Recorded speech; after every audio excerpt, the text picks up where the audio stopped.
algunas dificultades en el sistema educativo antes de acceder al bachiller, simplemente que no quieren seguir estudiando o que no es atractivo el sistema educativo en sí o que han tenido algún tipo de dificultad o porque, bueno, pues por recomendaciones de los propios centros o indicaciones o que quieren acceder al mundo laboral antes. Bueno, estos alumnos tienen menos apoyo y menos orientación que el sistema general, es decir, en bachillerato o en primaria sí que hay equipos que orientan, asesoran al profesorado cuando se encuentran con alumnos con trastornos psicológicos o con discapacidades.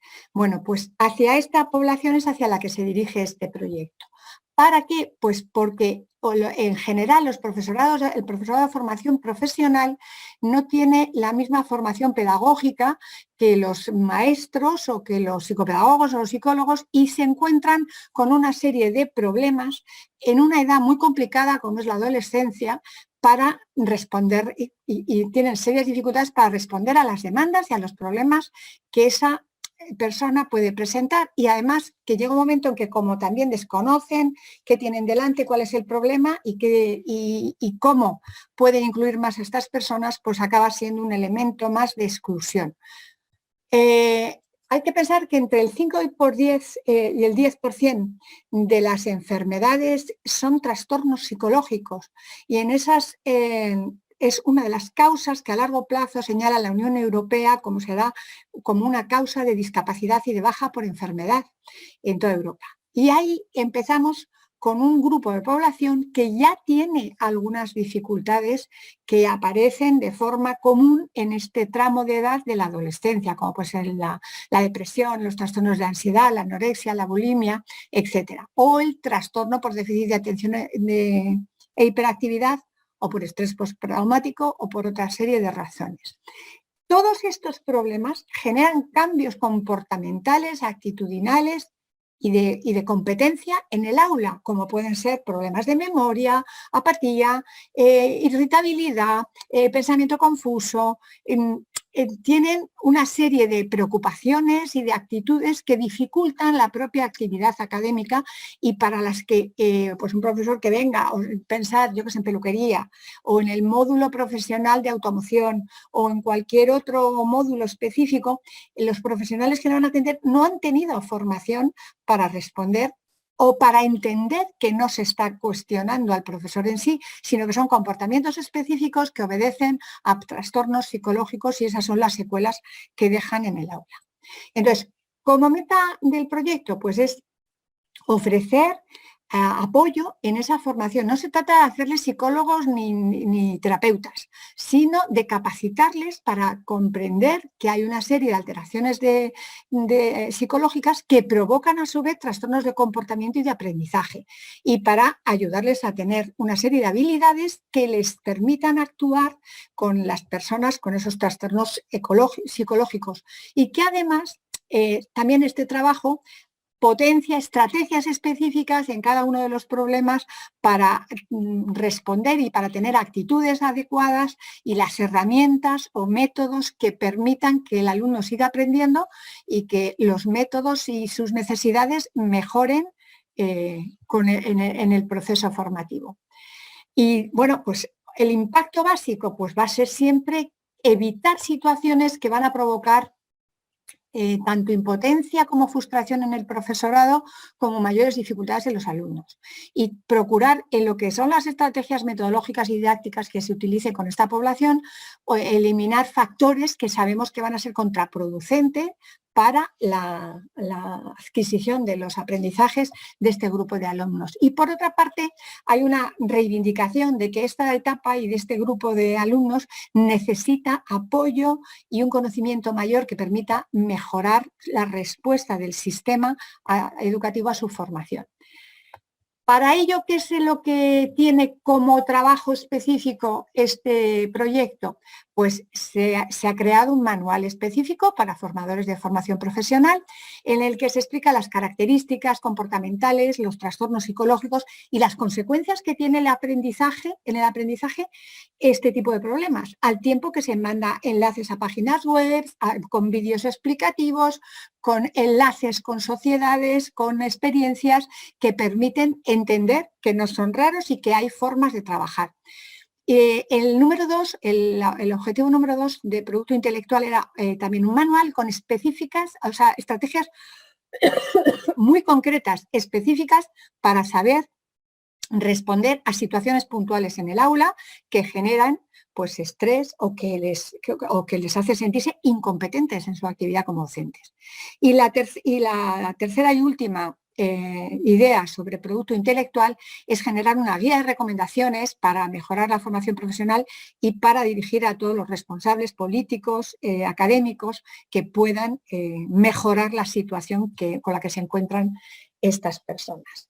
Como consecuencia, como conclusión, sí que querría señalar que los proyectos Erasmus+, K2 y en el caso del DESCA son una propuesta de formación que siempre van a aportar conocimientos y se van a fundamentar en derechos legítimos de la población a la que se trata de proteger y de mejorar la calidad de su educación y evitar que las discapacidades o las dificultades que pueda tener en su aprendizaje le limiten y le impidan incluirse socialmente o profesionalmente con posterioridad.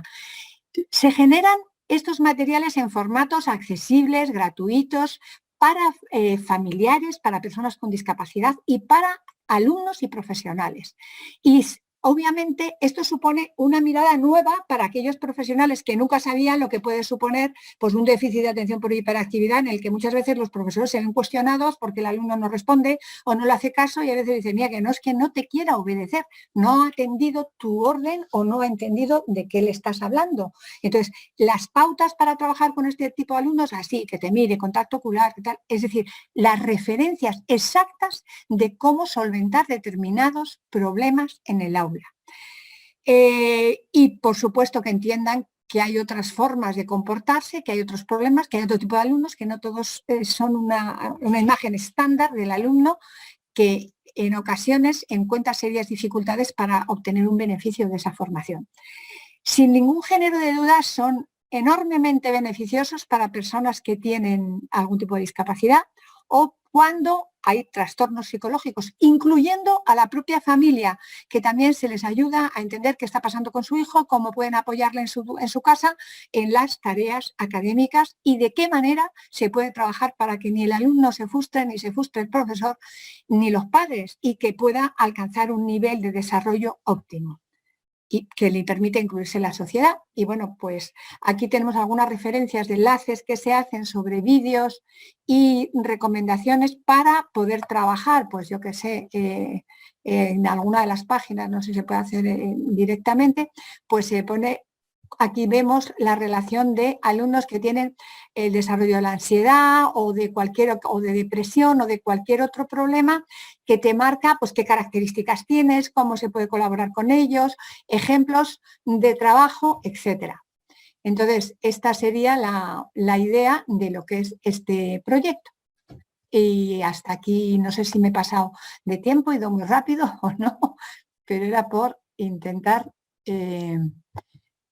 llegar a tiempo con el trabajo. Ha sido muy bien. Incluso si quieres comentar alguna cosa más, estás Pues aquí. mira, sí, yo querría comentar que más que no sé cómo estará en el resto, en Portugal o en Europa, pero sí que hemos visto en este proyecto que los 6 países que participamos, el problema es el mismo para todo el profesorado.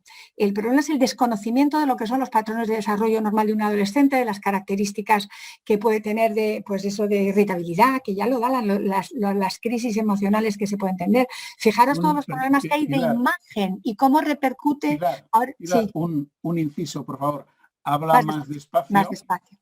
Perdón, que sobre todo pensar en todos los adolescentes con los problemas de imagen que hay, de anorexias, de bulimias, de depresión, de bullying. Es decir, todos estos alumnos que tienen algún tipo de dificultad, se va a ver va a crecer exponencialmente si el profesor que tiene delante no sabe entender qué está ocurriendo y por qué.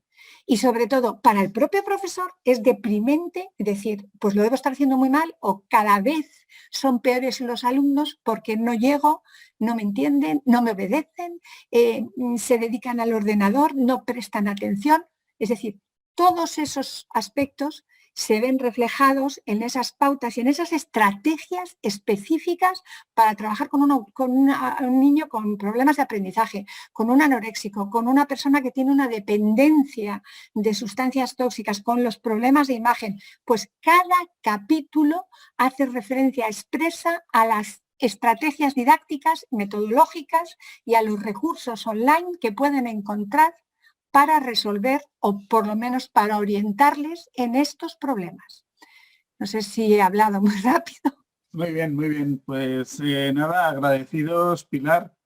Y me voy vamos a pasar a la siguiente intervención, que sería la comunicación número 44 a cargo de Silvana Freitas Sousa, Bruno Miguel González y Víctor González. Nos van a presentar Stop IT, Bullying no ensino básico, un instrumento para formación profesional de profesores. Así que adelante el presentador de esta comunicación. Tiene la palabra. Boa tarde, professor. Serei eu a apresentadora, visto que os meus colegas também estão em outras apresentações aqui no IETIC e eu tentarei falar devagar para que todos entendam. Pronto, como estava a dizer, o meu projeto insere-se na criação de um MOOC sobre bullying para um ensino básico, um instrumento para a formação de professores, que é realizado a par com os meus co-orientadores, porque isto é um projeto que se insere na minha dissertação de mestrado. Nesta apresentação irei falar sobre o contexto deste projeto, a apresentação da problemática, a apresentação do curso, metodologias e conclusões.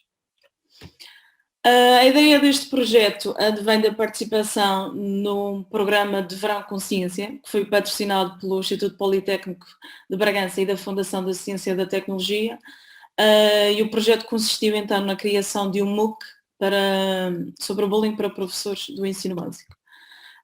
Isto advém de um tema que é bastante importante, pois o bullying é uma problemática cada vez maior no nosso país e a prevenção faz-se de forma o mais cedo possível. Portanto, escolhemos o ensino básico para que cada vez mais as crianças tenham acesso ao que é esta problemática e os professores de forma a poderem preveni-la e corrigi-la. O crescimento exponencial do bullying na sociedade, em particular nos ambientes online, exige a formação urgente para os professores e restantes intervenientes no processo de ensino-aprendizagem. A criação do MOOC foi aquilo que nos pareceu ser uma forma mais dinâmica e pertinente para alertar e informar e prevenir o bullying, especialmente no contexto atual e pandémico que se vive. Sabemos que as competências digitais são cada vez mais importantes e que os MOOC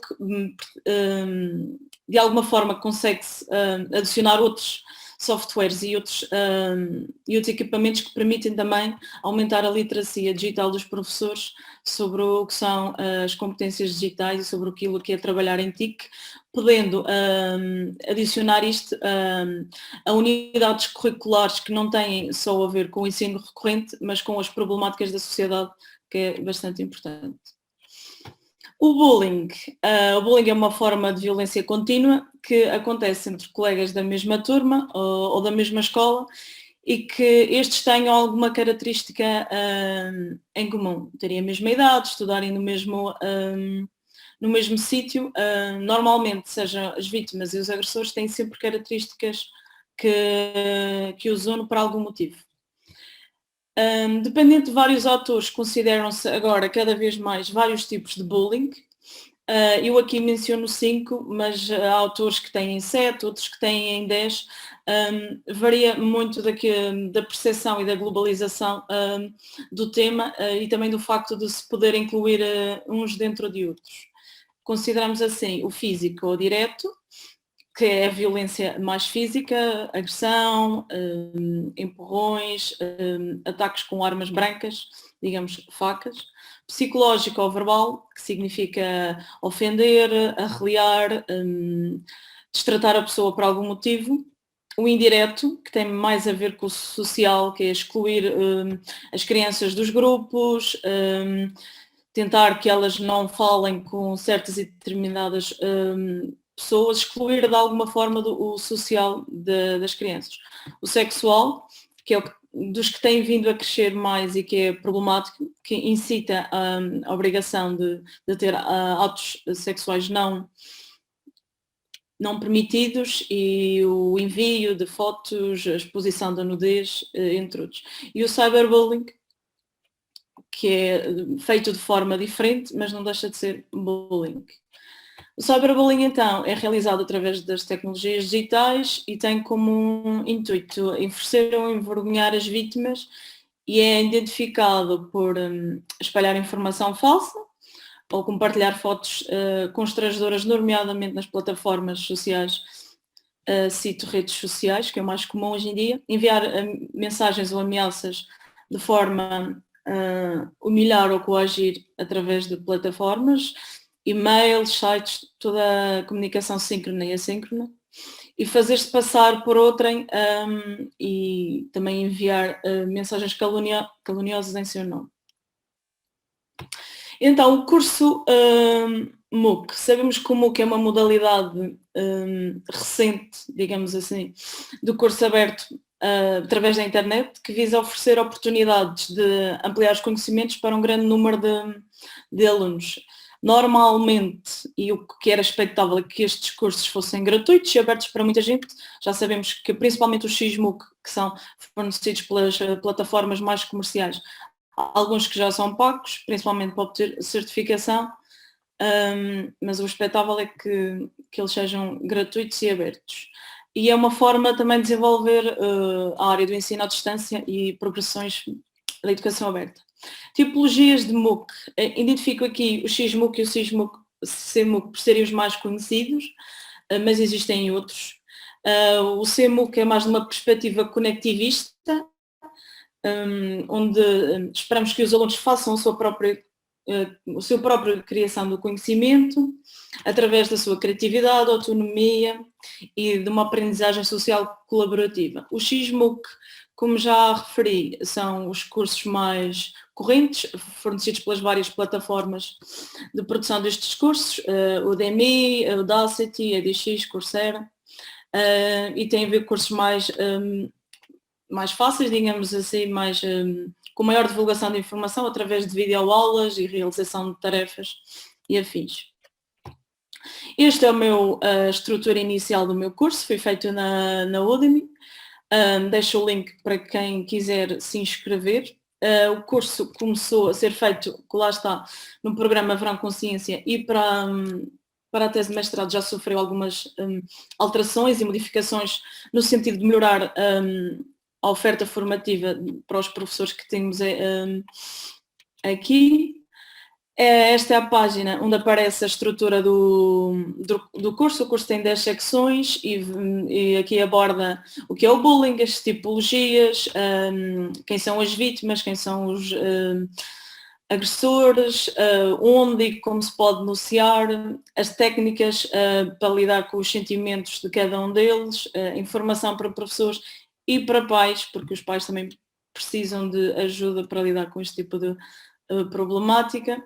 Esta é a forma como aparecem as videoaulas, os exemplos de tarefas e atividades que se promove no curso e outros materiais didáticos. Também temos bibliografia, temos vídeos, temos depoimentos dos professores especializados na área para consolidar os conhecimentos que aqui se pretende passar.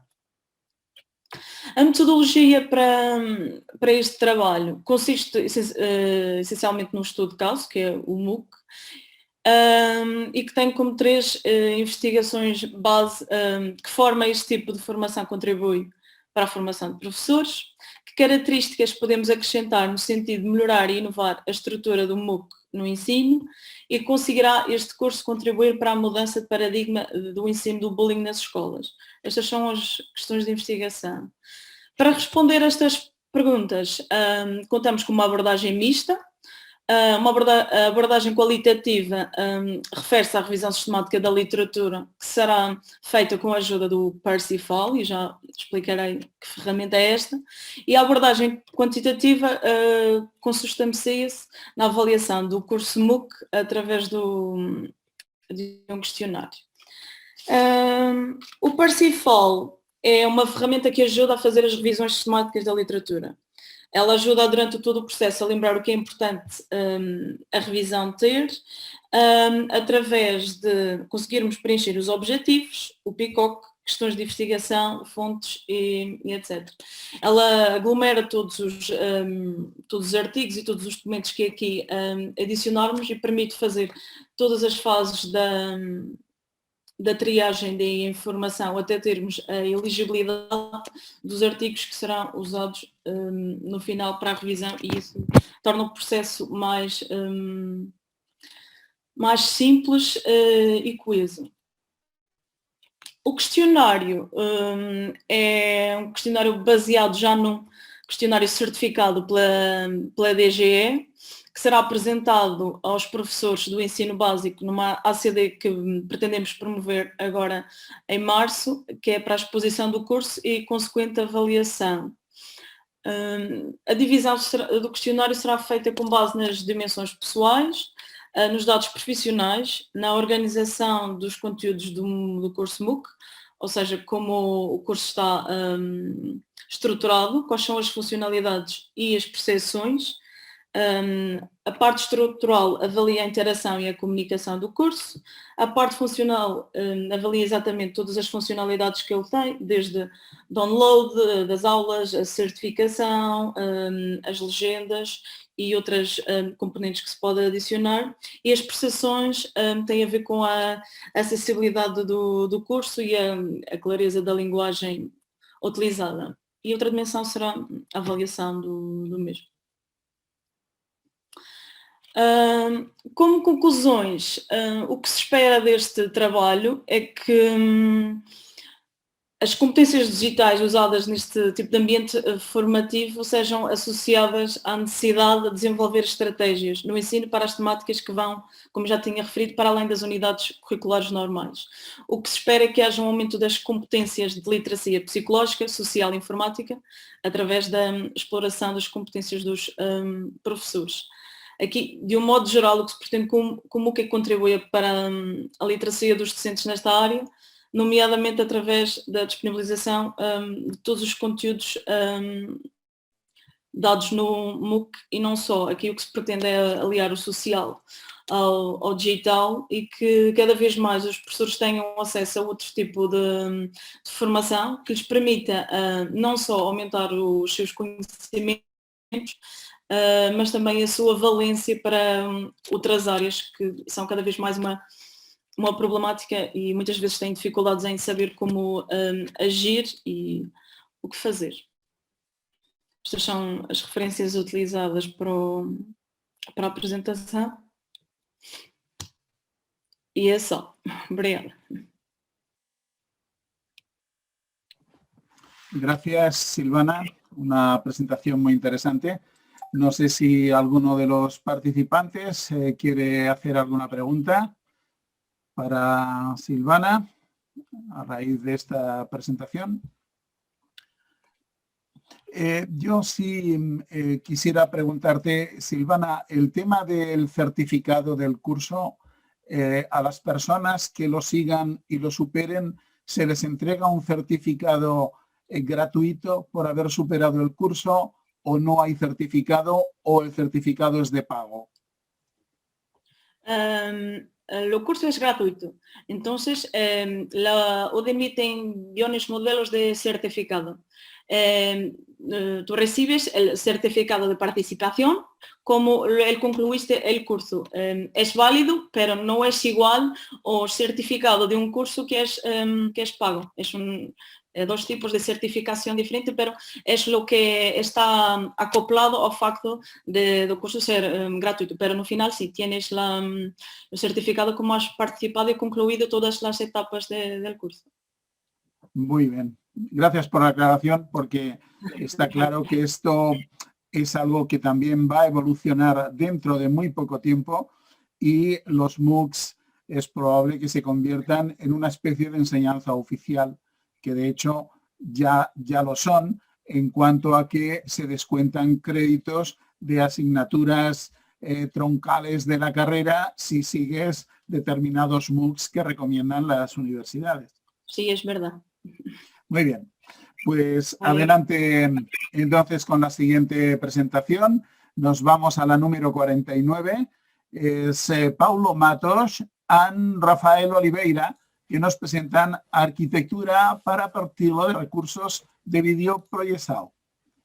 Adelante, Paulo ou Rafael. Correto. Olá, boa tarde a todos. O meu nome é Rafael Oliveira e vou apresentar o tema que é Arquitetura para partilha de recursos de videoprojeção, que é uma solução para resolver vários problemas de ligação a videoprojetores e oferecer novas funcionalidades. Ou seja, quem é que nunca teve um problema de tentar ligar o seu computador a um videoprojetor? Há sempre aqueles problemas de que é necessário um adaptador ou não há cabo, ou mesmo quando não é preciso adaptador, há sempre aqueles problemas de configuração, ou temos a resolução muito alta, ou pronto, a definição de frequência de sinal não são compatíveis. E mesmo quando funciona, quando conseguimos ligar o computador ao videoprojetor, mesmo assim há sempre aquele problema da imagem ou é muito grande ou está muito pequena, não é? Há sempre aqueles problemas da resolução. E os custos podem ser por vezes elevados, não é? Por exemplo, numa conferência onde temos uma data hora reservada, já há pessoas que conseguem perder à vontade 5 ou 10 minutos, mesmo 15 minutos a tentar ligar a sua apresentação, não é? Para apresentar no videoprojetor. Isto acontece mais em sala de aula, pelo menos na minha experiência, porque quando é apresentação de trabalhos de grupo, muitas pessoas têm sem problemas a tentar ligar o seu computador, especialmente nos MacBook, que normalmente pedem o computador emprestado e perde-se ainda mais tempo sem necessidade. Ou seja, então a solução disto é remover completamente a ligação física entre o computador que quer transmitir e o videoprojetor, passando a ser essa ligação sem fios. Pronto, esta solução não é nada original porque já há uns anos que já existem os videoprojetores sem fios, não é? Mas também é verdade que muitas instituições ou têm poucos, não é? Têm poucos desses projetores e pronto, mas tem ainda muitos que a ligação é física ainda só. Já existem várias soluções também de video stream, como é o Chromecast e o AirPlay. Eles permitem o acesso por wireless às televisões e videoprojetores para transmitir conteúdo. São bastante simples de utilizar e até permitem um controlo com o smartphone. Mas, pronto, também tem problemas porque como é orientado a aplicações, não se tem muito controle do que se pode fazer com o dispositivo. Nem foram desenhados para demonstrações ou apresentações a partir do seu computador. E um dos grandes problemas é que não oferecem uma forma supervisionada. Ou seja, eu se estiver a fazer uma apresentação, se alguém quiser, pode tirar-me da apresentação e começar a apresentar ele. Não.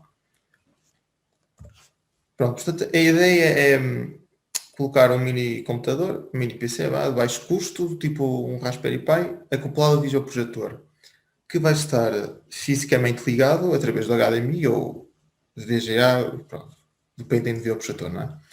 E depois vai estar ligado à internet através do Wi-Fi ou rede cabelada para comunicar com os computadores que querem fazer essa transmissão para o videoprojetor. são dispositivos de baixo custo e com um bom desempenho para processamento de vídeo, da imagem assim. Ou seja, essa transmissão depois vai ser feita por software onde o computador vai transmitir o seu vídeo através da internet para esse mini computador e o mini computador, por sua vez, vai capturar esse vídeo e vai enviar para o vídeo projetor. Pronto. Para ver. Isto tem várias vantagens. A primeira é o fim dos problemas de conectividade física, porque não existe conectividade física. É mesmo só do mini computador que está acoplado ao videoprojetor. Ou seja, em instalações que têm bastantes videoprojetores, como por exemplo as instituições de ensino, onde têm várias salas, vão poupar na manutenção, porque os cabos são caros e vão se degradando, não é que só uso. E assim elimina-se esse problema também.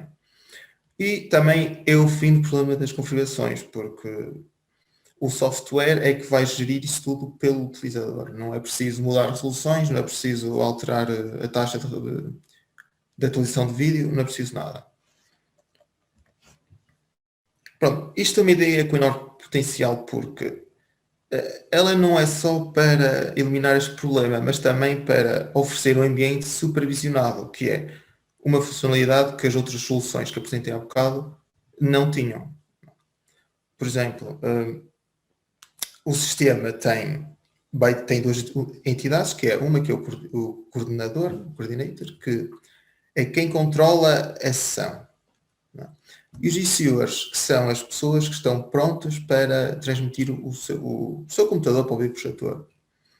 Pronto. E o coordenador tem um software diferente dos issuers, tem uma visão de quem é que está ligado ao sistema e com um simples clique pode selecionar quem é que tem acesso e quem pode transmitir para o videoprojetor. Tanto pode dar acesso como também pode remover o acesso. Pronto, isto tem enormes vantagens, não é?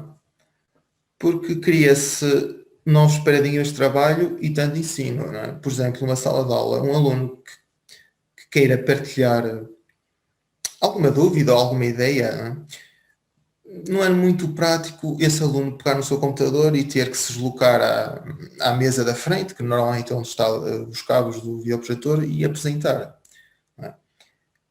E o que torna impossível caso o aluno esteja a utilizar o computador secretária da escola.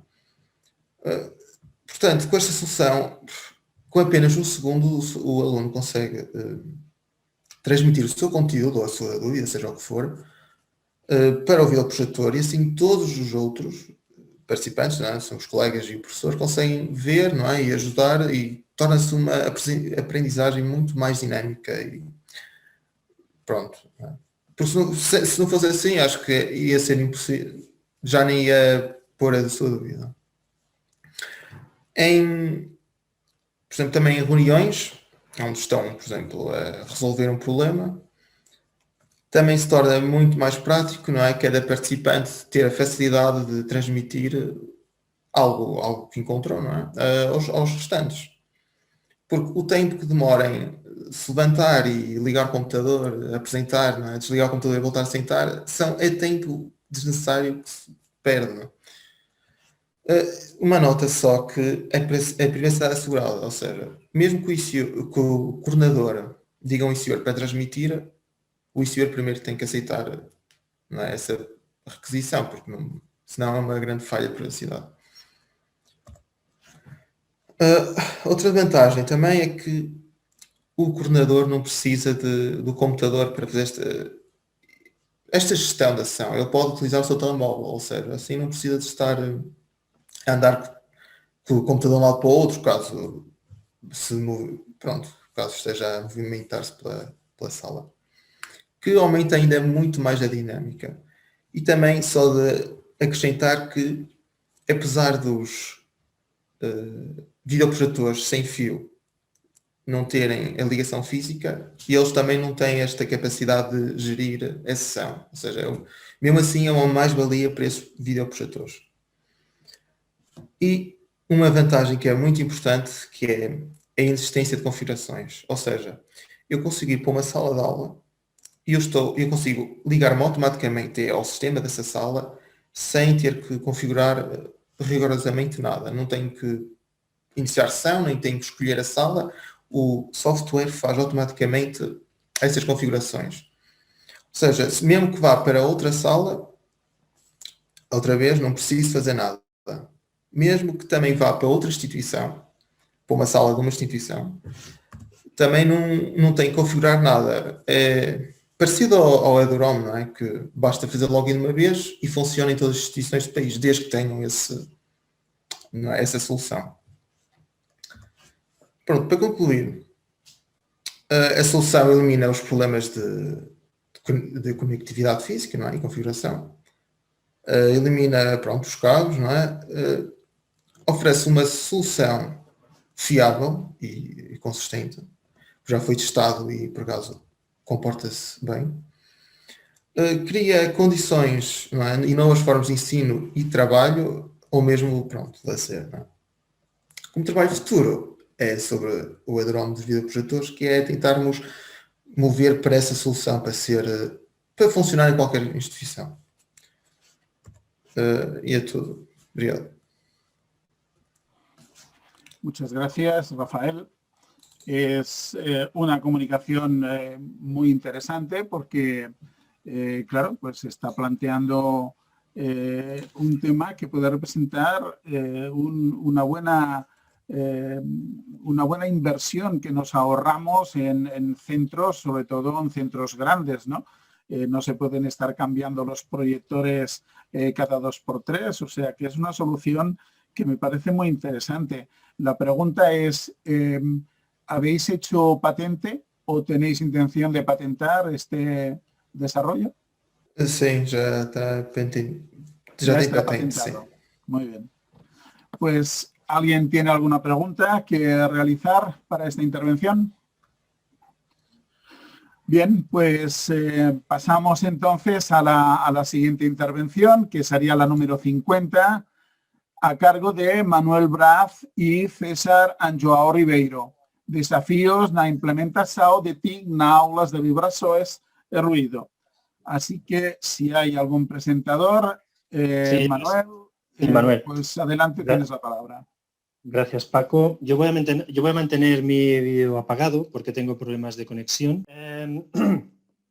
Portanto, eu sou professor no Politécnico de Bragança, na Escola Superior de Tecnologia e Gestão.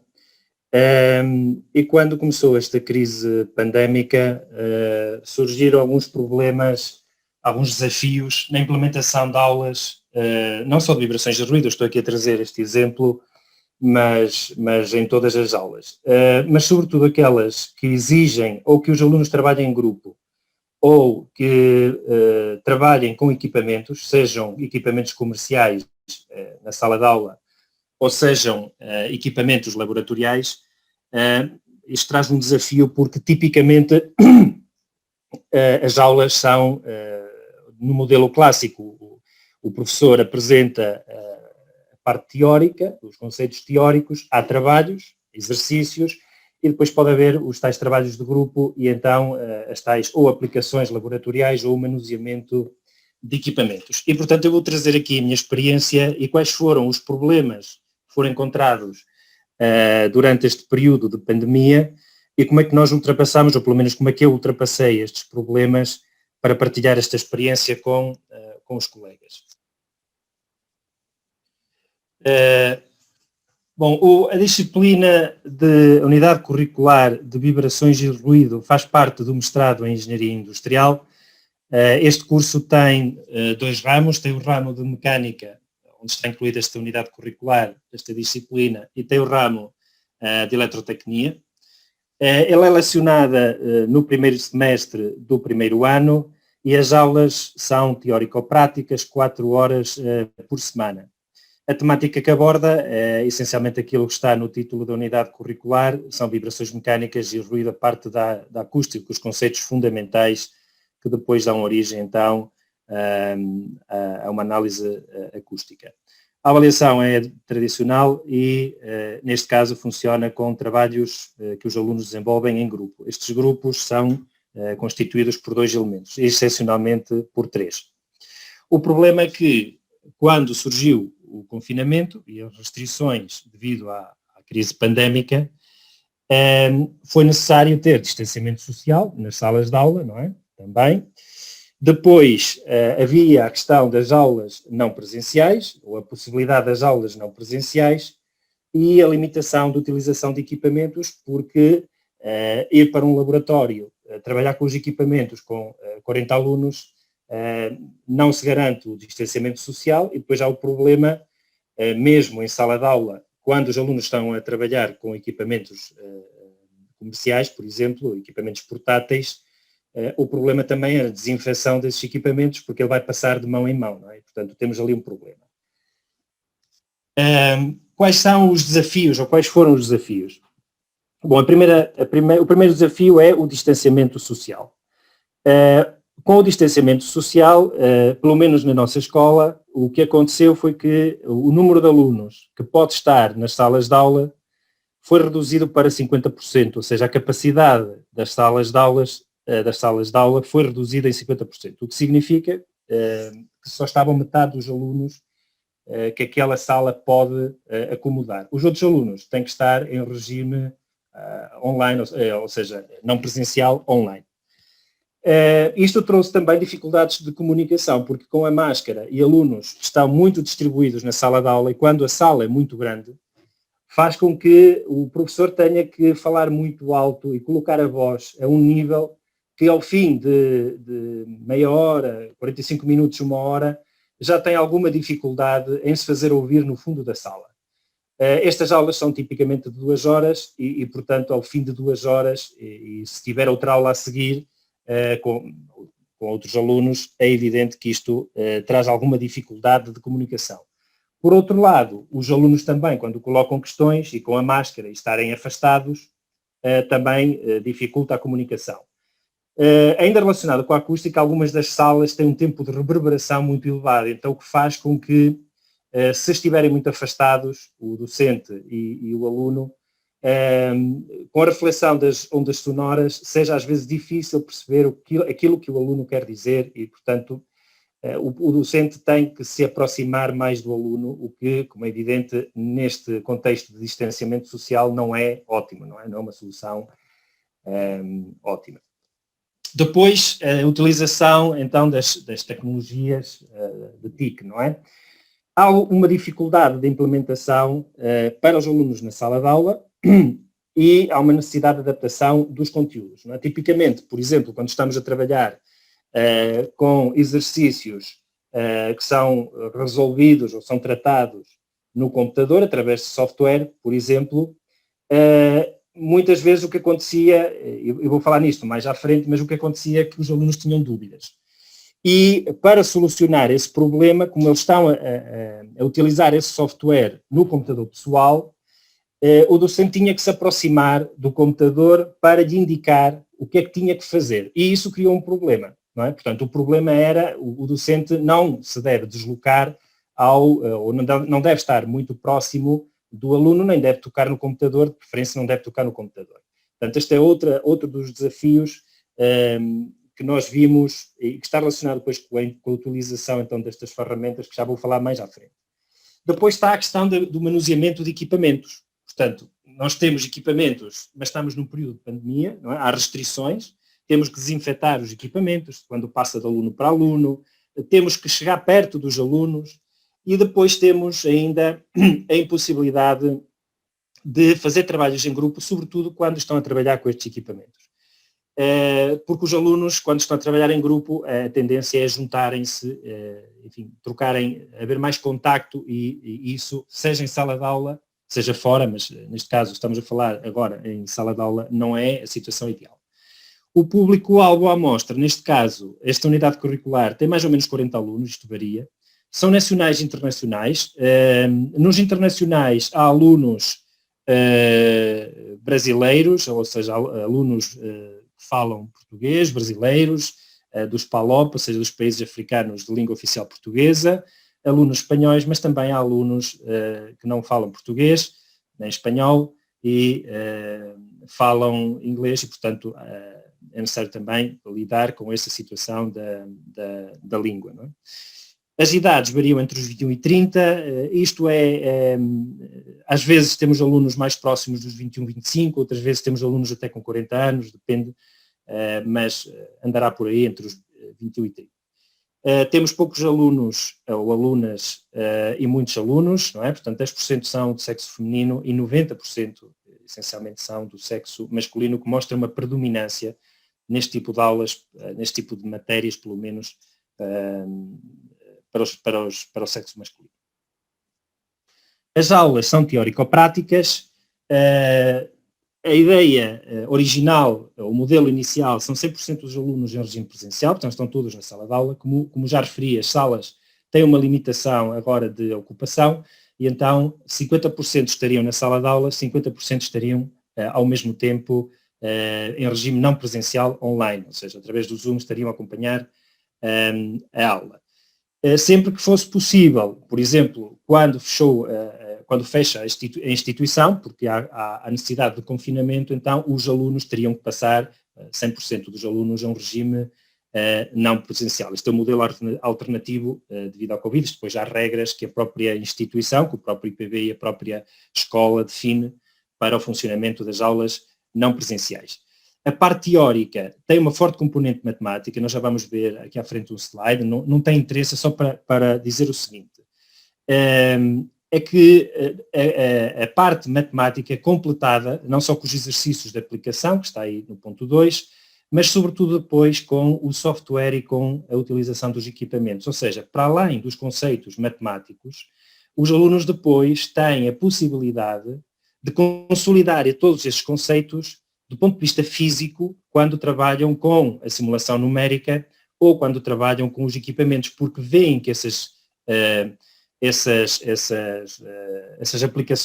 aplicações, essas formulações matemáticas têm depois uma aplicação real e veem qual é o resultado real dessa aplicação. No ponto 3, a parte prática 1 estaria relacionada com a utilização de software. Neste caso é o software MATLAB e Simulink. O MATLAB é um software que permite fazer operações matemáticas através de código e o Simulink faz parte do MATLAB e permite fazer a mesma coisa, uma coisa parecida, através de uma programação por objetos. E nós fazemos isso para, então, a simulação numérica. Na parte 2 da prática, utilizamos equipamentos portáteis, podem ser comerciais, podem ser académicos, mas estes equipamentos portáteis podem ser usados na sala de aula, não precisam de estar no laboratório. Têm alguns exemplos, o martelo de impacto, acelerómetros, a placa de aquisição de dados, fontes sonoras, sonómetros, etc. E aqui temos um problema, como já referi, é a utilização por vários elementos destes equipamentos em período em que os alunos não devem estar próximos e, de preferência, não devem dar a trocar equipamentos e devem manter a distância. Está aqui uma equação diferencial, não tem interesse, isto é só para mostrar a componente matemática, não é? E muitos alunos têm, não todos, mas alguns alunos têm alguma dificuldade em perceber, mesmo explicada, em perceber esta formulação matemática, e isso é ultrapassado muitas vezes com a utilização então das ferramentas computacionais e com a utilização então destes equipamentos.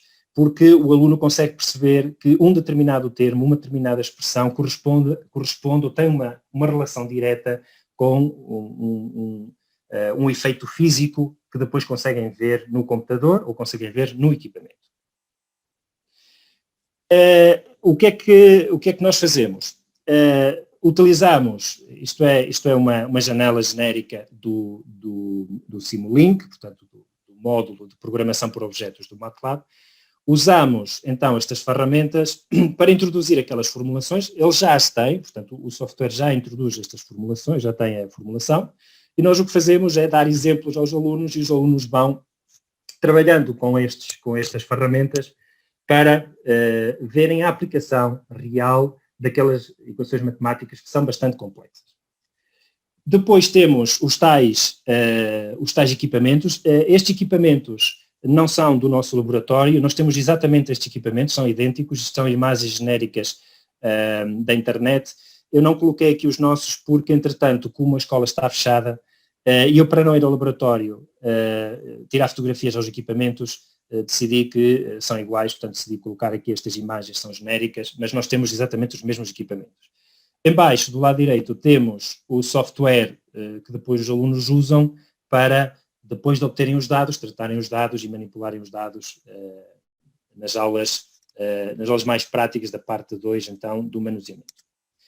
Ora bem, a avaliação é feita com trabalhos práticos em grupo, 2 ou 3 alunos, e vale 100% da nota, ou seja, os alunos podem aprovar a disciplina só com trabalhos, sem fazer o exame da época normal. Depois, na época de recurso, os alunos têm que fazer exame para 100%.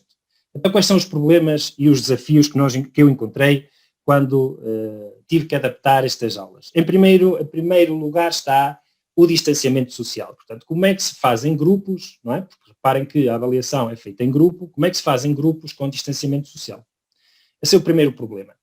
O segundo problema são as aulas presenciais com acompanhamento do docente para cada aluno na componente prática. Tipicamente, o aluno tem uma dúvida, eu aproximo-me e resolvo a dúvida a esse aluno, enquanto os outros estão a resolver, por exemplo, os trabalhos ou estão a trabalhar com os equipamentos.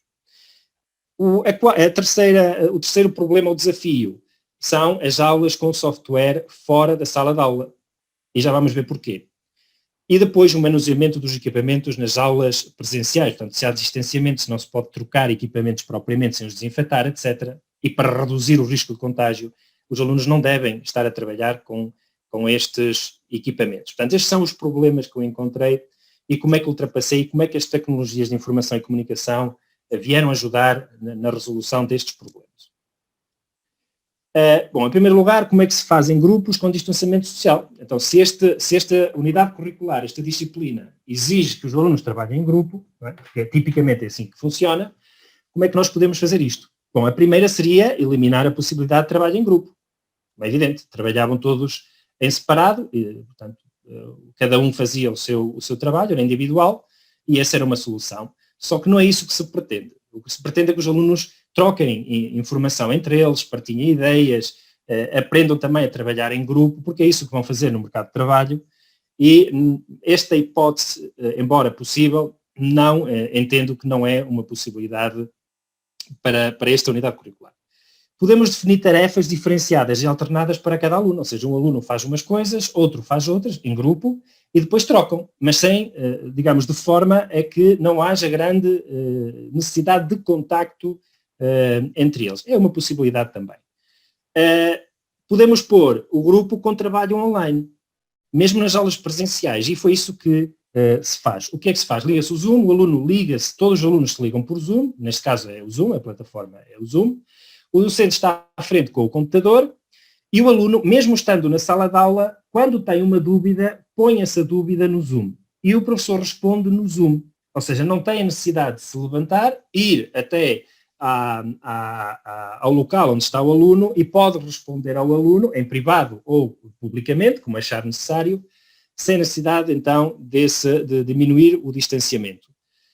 O aluno pode partilhar o ecrã, pode dar ao docente a possibilidade de controle remoto do seu computador e, portanto, o docente vai-lhe explicando como é que trabalha naquele software, como é que trabalha com aquele equipamento dentro da sala de aula, em regime presencial, mas com o apoio online.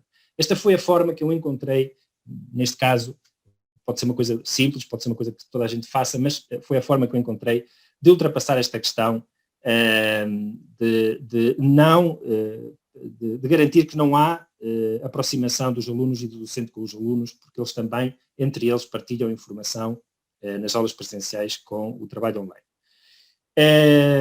Isto também soluciona um problema, que é a dificuldade de comunicação da sala de aula, mas depois cria outro problema, que é, se estiver a falar para vários alunos e todos estiverem com a mesma, a falar ao mesmo tempo, depois temos ali um problema, porque todos querem resolver os problemas em simultâneo, e isso é preciso pôr alguma ordem, embora aqui os alunos são adultos e, portanto, têm uma forma de estar na sala diferente de alunos mais novos.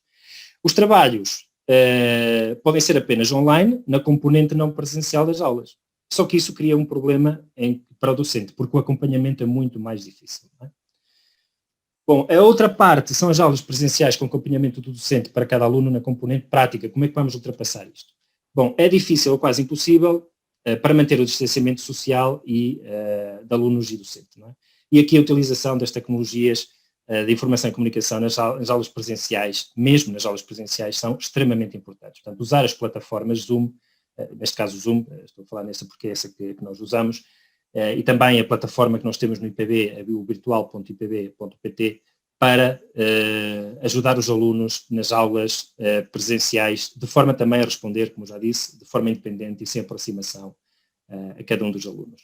Os alunos estão sempre ligados às plataformas, colocam as questões e depois são apoiados sem necessidade de aproximação do docente. Problema com as aulas com software fora da sala de aula.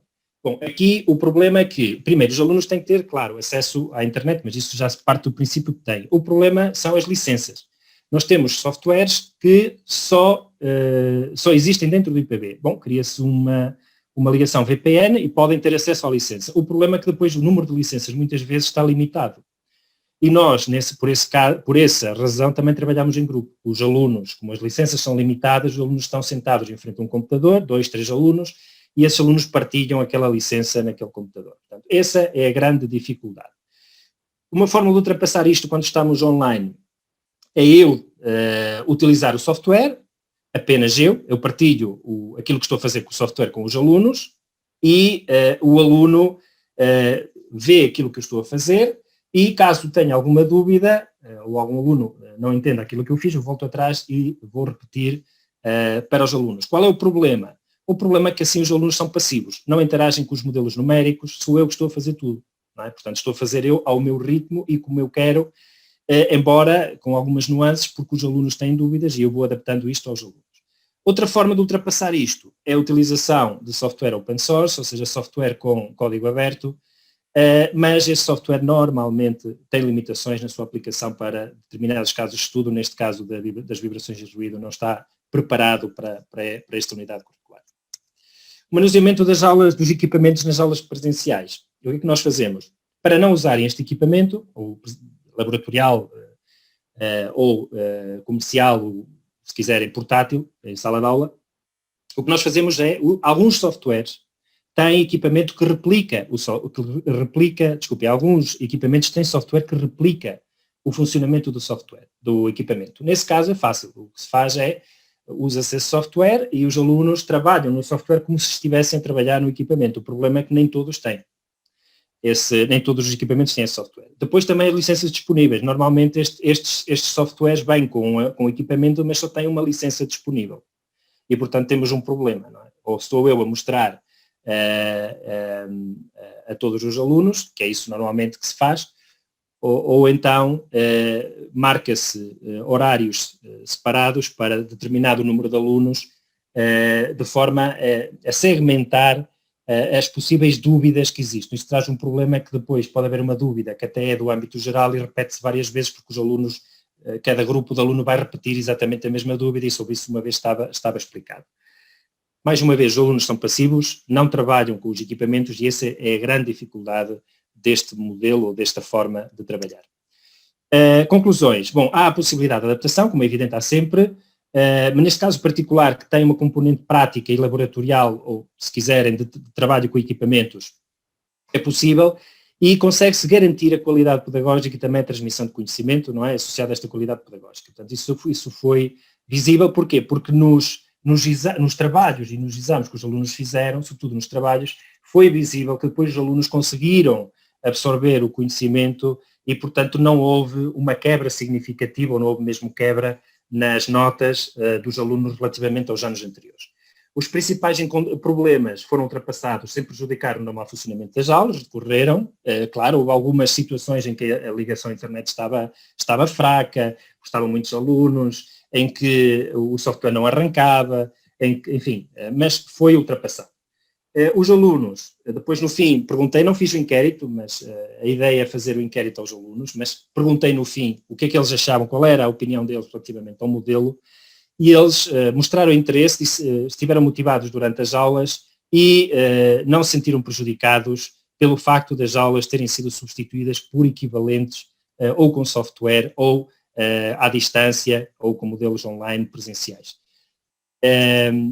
A metodologia condiciona a utilização de equipamentos, isso é evidente, e de software, quando as licenças não estão disponíveis. Portanto, essa é a parte que não conseguimos ultrapassar. As licenças sim, comprando mais licenças, mas a parte de trabalhar com os equipamentos é quase impossível, porque são equipamentos extremamente caros. Um sonómetro custa 10 mil euros, 15 mil euros, não podemos comprar 20 sonómetros ou 30 sonómetros, não é? E, portanto, é difícil ultrapassar isso. A utilização de software permite, em alguns casos, substituir o manuseamento dos equipamentos, quando o software replica exatamente aquilo que o equipamento faz, e a avaliação baseada em trabalhos do grupo não foi afetada, neste caso, com esta estratégia. Os alunos conseguiram fazer os trabalhos do grupo e não tivemos nenhum contágio. Portanto, devo dizer que nenhum aluno que teve problemas, ou pelo menos que eu tenha conhecimento, não houve problemas com a Covid. Os alunos conseguiram manter o distanciamento social, desenvolver o trabalho com apoio online, mesmo nas aulas presenciais. E é isso. Muito obrigado. Muchas gracias, Manuel. Ha sido otra comunicación de muy buen nivel, profundizando mucho en los temas, y la verdad es que, bueno, pues esta mesa, pues a cualquiera que la esté presenciando le tiene que producir una sensación y una gran satisfacción de asistir por el alto nivel que tienen todas las comunicaciones. Bien, vamos a ver si podemos rescatar a la comunicación de Claudia Elian Damata y Alexandra Livabati Pereira. ¿Están aquí alguna de las dos o algún representante que nos quisiera desarrollar la presentación? ¿Hay alguna pregunta por parte de los asistentes en esta sala para alguno de los comunicadores? Bien, pues visto el tema, nos vamos a quedar sin poder asistir en directo a la primera presentación. Espero que sus autores nos la puedan remitir en directo para que esté disponible para los demás. Yo, como he dicho antes, solamente quisiera felicitar a los ponentes de esta sala, porque me han parecido todos muy brillantes.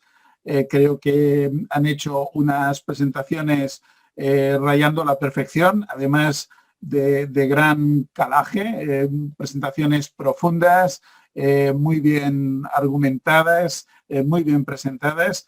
Y bueno, yo hace ya pues algunos años que empecé a seguir el Congreso IETIC, empecé a visitar Bragança y a enamorarme de esa tierra que para mí era desconocida, y bueno, pues al final me he convertido en un asiduo.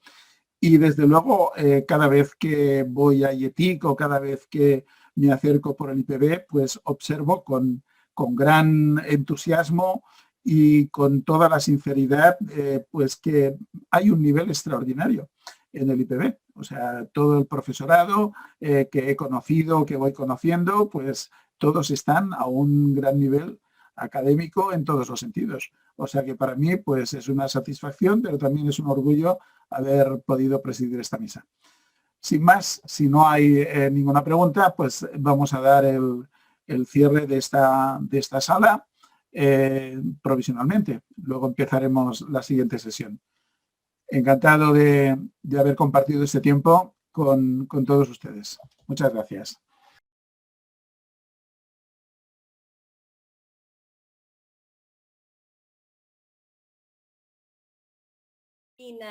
É de português e conhecemos porque temos aqui um denominador comum que é a tecnologia.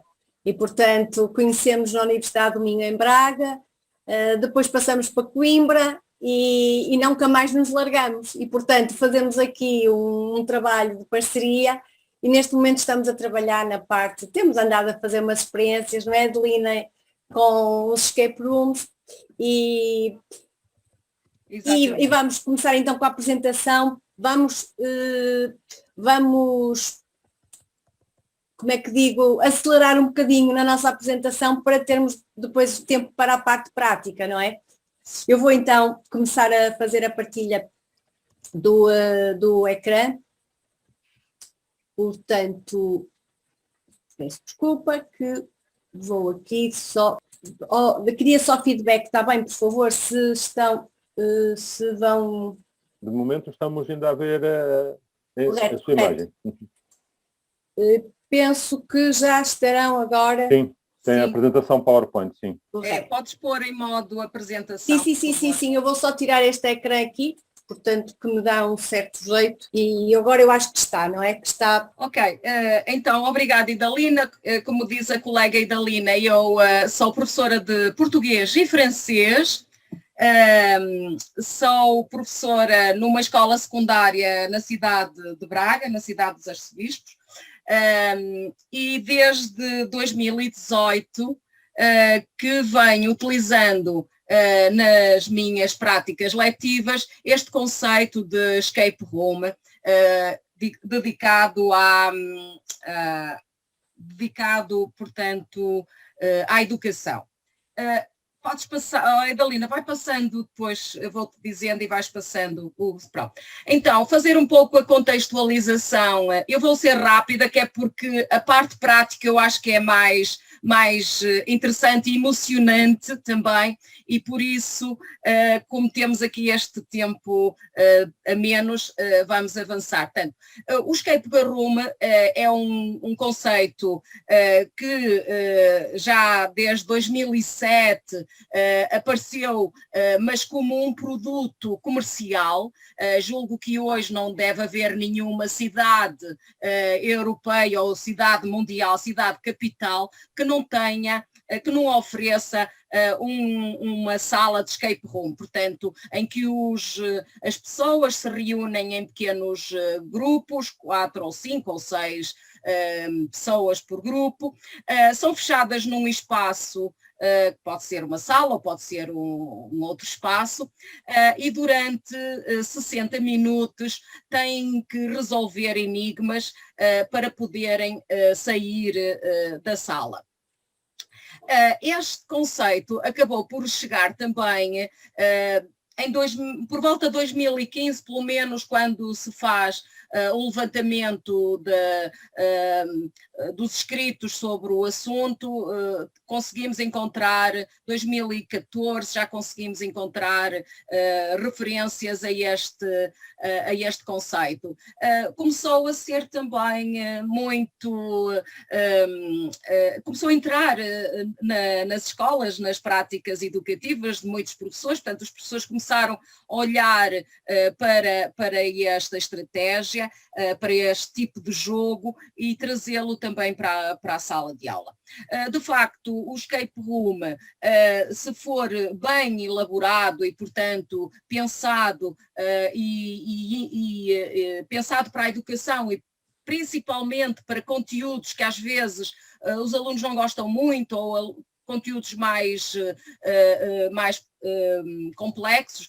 O primeiro escape room que eu fiz foi em 2018 para estudar um poeta português, Fernando Pessoa, que não é nada fácil de estudar e, portanto, toda a obra literária e poética deste escritor é bastante complexa e os alunos, quando eu propus o escape room, aderiram de facto ao estudo deste autor e, aliás, foram eles que também criaram um escape room acerca do autor. Portanto, os alunos trabalham de forma colaborativa, sentem digamos que a narrativa que se constrói como uma aventura em que eles são os protagonistas e, portanto, vão colaborando com os colegas e também aqui na escape room educativo, também há um timing, um tempo. Simplesmente pode não ser os 60 minutos, pode ser o tempo que nós, professores, julgarmos o mais adequado para se executar essa estratégia. Então, podemos adotar o modelo de design instrucional, que é o acrónimo de análise, design, desenvolvimento, implantação e avaliação, ou evaluation, para construirmos um escape room. Neste momento, Sim, Idalina, podes avançar? Há o conceito de escape room educativo e há também o breakout edu. No fundo, tanto um conceito como o outro, eles são muito parecidos. No breakout edu, os alunos têm cofres, têm caixas para abrir, portanto têm cadeados com códigos.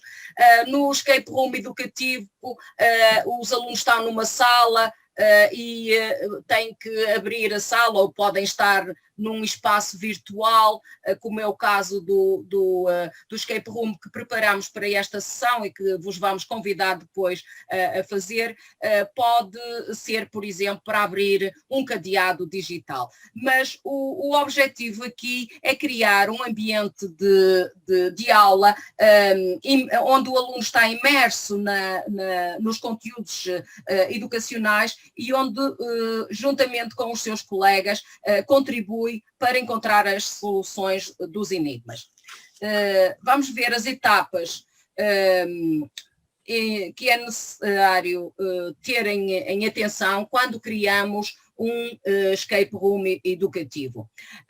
Nós temos apresentado também nos slides e no final uma pequena bibliografia que poderão depois, se quiserem aprofundar mais o conceito, poderão ler e, portanto, não vou agora entrar aqui em muitos detalhes, mas o que nós preparamos nestes slides julgo que vos dão já ideias do que é possível fazer. Portanto, temos que pensar na narrativa. A narrativa entrar às duas. É muito importante. A explicação. A Isabel respondeu Madalena, é só às 2h30, ainda é cedo.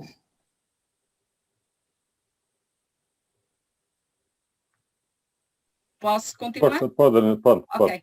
Pronto, eu estava a dizer que a narrativa é muito importante, é o elo condutor, eu fui condutor de todo o intrincado mundo de enigmas e de quebra-cabeças que propomos aos alunos. Esta narrativa deve estar relacionada com os conteúdos curriculares. Portanto, se nós vamos estudar uma obra literária, devemos procurar que a narrativa tenha a ver com o conteúdo dessa obra e, portanto, que o aluno sinta que está a fazer algo que é significativo e, portanto, que vai colher aqui também benefícios.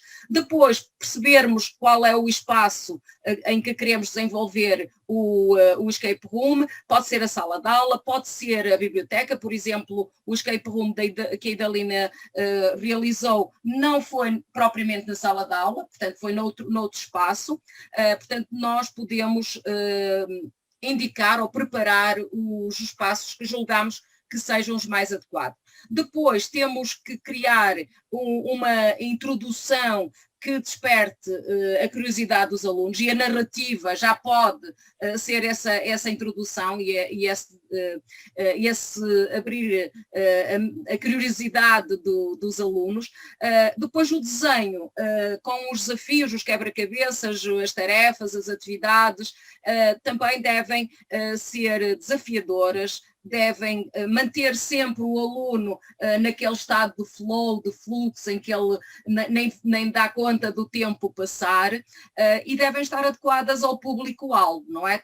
Primeiro aos objetivos curriculares e depois também ao público-alvo. Portanto, não apresentar desafios muito complicados, muito complexos, mas também não muito fáceis, tentar equilibrar e, portanto, se calhar o melhor é mesmo, antes de levar para a sala de aula, colocar um ou outro jovem da mesma idade a fazer, também seria uma ideia. Depois, colocar as regras de participação, quanto tempo, a formação dos grupos, portanto, esta parte das instruções que damos devem ser claras e devem estar logo no início do guião. Depois é só encontrar também as ferramentas digitais ou analógica, não é? Podemos mover-nos nestes dois mundos, no digital e no analógico, e encontrar ferramentas que estejam de acordo com a temática e também com os conteúdos que estamos a trabalhar. E criar o guião para dar aos alunos, pode ser em formato digital, como é o que nós hoje vamos aqui apresentar, ou em formato papel. E depois é só convidar os alunos para a experiência imersiva de aprendizagem. Portanto, no fundo, é eles entrarem pelo guião dentro. Eu já disse que esta estratégia de aprendizagem está muito ligada ao conceito de gamificação. Portanto, a gamificação é a utilização dos elementos motivacionais dos jogos em contextos que não é jogo, como é a sala de aula, e, portanto, aqui o escape room é um pouco há quem considere que seja uma técnica de gamificação, na medida em que vai buscar esses elementos motivacionais, como seja as recompensas, como seja a própria narrativa em que o aluno é parte integrante, é a personagem principal dessa narrativa, ele é chamado a resolver uma série de enigmas e, portanto, de encontrar uma solução para um problema. Portanto, ao permitir integrar os conteúdos curriculares, estamos também a tornar esta estratégia adequada para a área educativa. Uma vez que os alunos, ao trabalharem em grupo, não só desenvolvem competências individuais, mas também grupais, e, portanto, o trabalho de colaboração, comunicação, interação, está sempre presente ao longo do escape room. Se for, por exemplo, um escape room para a área das ciências, da matemática, então podemos trazer também uma série de outras competências, como o pensamento lógico, o raciocínio lógico-dedutivo, porque ao longo de todo o escape room há muitos problemas para resolver. E, portanto, é uma forma de trazermos conteúdos, às vezes complexos e que os alunos não gostam tanto, e termos os alunos muito mais participativos. Agora vou falar um pouquinho da narrativa, porque se a narrativa for bem construída, é um passo importante para o sucesso também do escape room. A narrativa deve, como já disse antes, deve envolver os alunos na experiência educativa, nesta experiência de jogo, mas com conteúdos curriculares, e o aluno está de tal maneira envolvido no jogo que não se dá conta do tempo passar, e o que eles querem é efetivamente, cada grupo o que quer é ser o primeiro a encontrar a solução e chegar ao final e receber depois as recompensas, os pontos, os badges, o que seja, e tudo isto cria muita emoção nos alunos, envolve-os muito, e, portanto, quando o aluno está envolvido e emocionalmente desperto, a aprendizagem acontece. O potencial educativo, nós temos em Portugal o perfil dos alunos, o perfil de 12 anos, não é? Ao final de 12 anos, nós temos que preparar os alunos para que saiam da escola com um determinado perfil, e nesse perfil nós temos vários descritores e que devemos trabalhar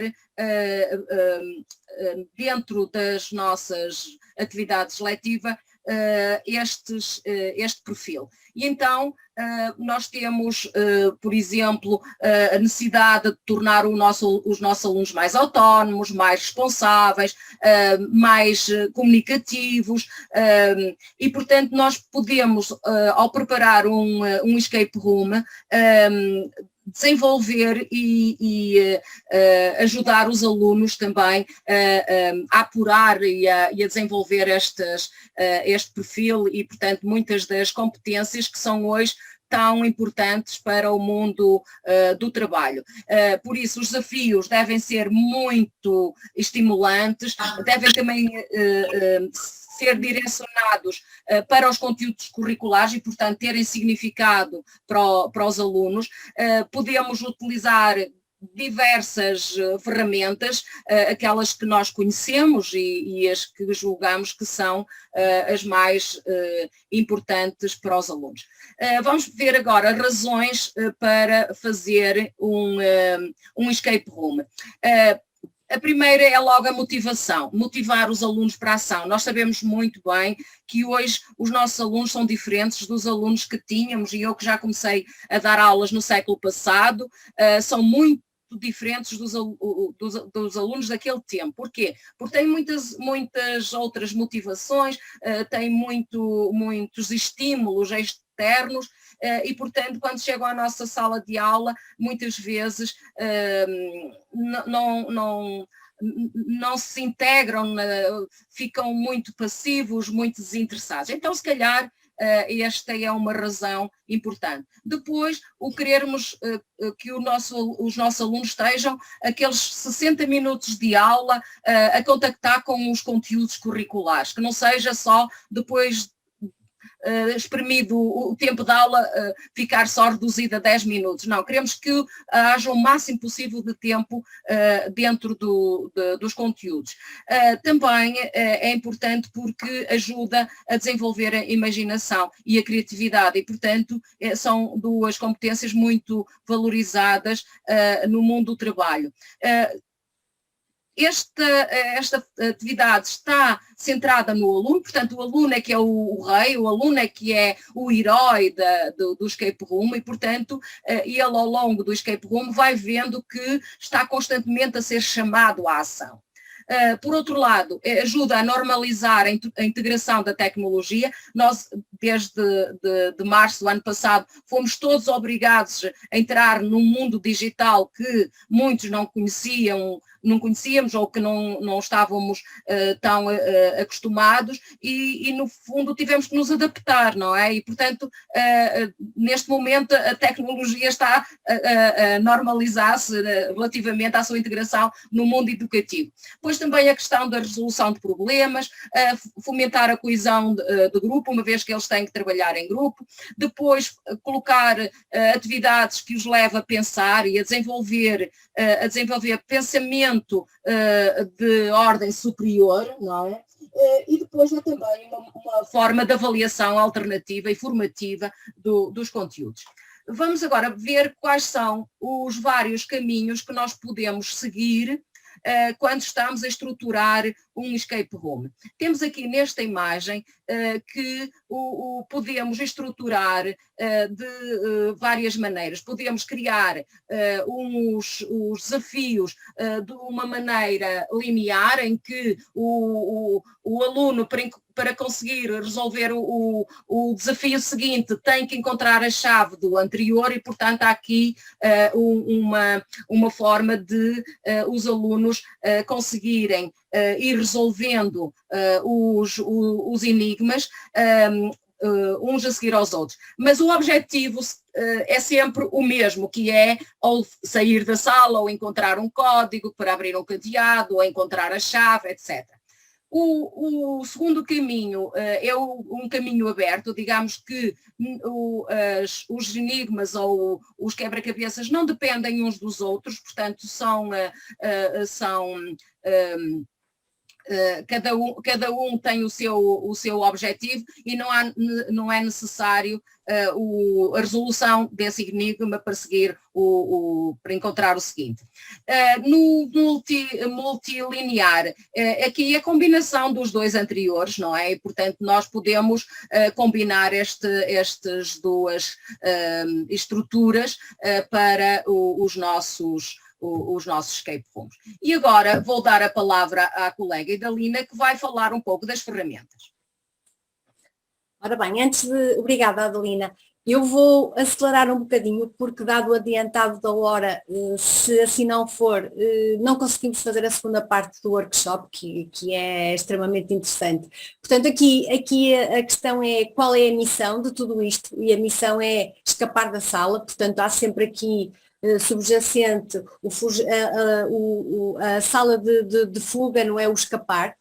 E aquilo que se pede aos alunos é que eles usem efetivamente as suas habilidades, de raciocínio intelectual e lógico-dedutivo, como a Adelina já referiu, e claro, aliando sempre a sua criatividade. É crucial que eles trabalhem em equipa, na resolução dos diferentes enigmas e de todos os problemas com que eles se vão confrontando para poderem resolver os diferentes desafios que lhes são colocados, seja o caminho que for, e poderem chegar à recompensa, portanto, ao objetivo final que é o escapar. Portanto, isto é o que é solicitado ao aluno. Já relativamente ao professor, como também já aqui foi mencionado, é necessário que as instruções estejam muito bem clarificadas, que o aluno saiba se vai ter ajudas, que tipo de ajudas, que tempo é que tem, o que é que pode usar, se pode usar apenas papel e lápis ou se pode usar também, por exemplo, um smartphone ou um tablet como material complementar. E depois temos que ter em conta a dificuldade dos enigmas que são criados e o respectivo conteúdo. E temos que pensar não só na idade dos nossos alunos, mas também no seu nível cognitivo. Quanto a ferramentas e recursos, isto é um imenso oceano de ferramentas e recursos que se podem usar na construção de um escape room. Existem já muitos sites com ideias muito interessantes, temos também nas redes sociais, por exemplo, o Pinterest tem imensos casos de ferramentas, de ideias que todos nós podemos aproveitar. Há muitos exemplos e, portanto, como é que os podemos construir? E nós podemos mesmo construí-los sem termos que os comprar. Portanto, a Adelina já falou aqui também mais na vertente comercial do Breakout Edu, mas nós podemos perfeitamente criar um escape room sem termos que despender de dinheiro. Vamos ter que despender de tempo, isso sim. E, portanto, temos que ter em conta o design que vamos utilizar. E isto são algumas das ferramentas que nós usamos na criação dos nossos escape rooms e, portanto, eu vou avançar aqui porque já vamos falar a seguir desta questão também. E temos aqui um site. E neste website nós temos aqui, portanto, depois se fizerem a leitura deste código QR que aqui está, ele direciona para este site, que nós lhe chamamos Ferramentas Escape Room, e este site tem não só diferentes ferramentas e diferentes recursos que permitem construir um escape room, como também tem aqui na parte inferior alguns exemplos de escape rooms que nós já realizamos e aqueles que foram em formato analógico nós também disponibilizamos aqui o guião, se assim entenderem que é interessante consultar. Depois ainda, como exemplos e ideias, portanto, isto um escape room tanto pode ocorrer de uma forma, num modo analógico como digital. Vocês hoje vão participar de um que, dadas as circunstâncias, terá que ser digital. Temos que ter em mente que não há um modelo, não há um guião único para criar um escape room, e aqui nós falamos sempre de um escape room educativo, porque estamos a trabalhar no contexto de ensino e aprendizagem, e claro está que tudo vai depender do contexto, das necessidades e dos recursos que nós temos para criar o escape room, e um aspecto fundamental é a criatividade do professor. Portanto, há pouco falávamos da criatividade do aluno, mas a criatividade do professor também é um aspecto fundamental. E temos aqui nesta imagem, aqui do lado esquerdo, alguns exemplos desde envelopes a cadeados que podem ser podem ser muito diferenciados. Temos caixas. Podemos ter caixas de madeiras que estão fechadas com cadeados e com aloquetes. Esses aloquetes também podem ser muito diversificados. E, acima de tudo, nós podemos perspectivar que os escape rooms, eles são uma forma lúdica de nós fomentarmos a colaboração entre os elementos do grupo, portanto, da equipa que foi criada, e isto vai nos permitir nós criarmos sinergias de valor no grupo. O que tem como consequência o facto de nós podermos desenvolver algumas competências de caráter também socioemocional, o que é um aspecto muito interessante.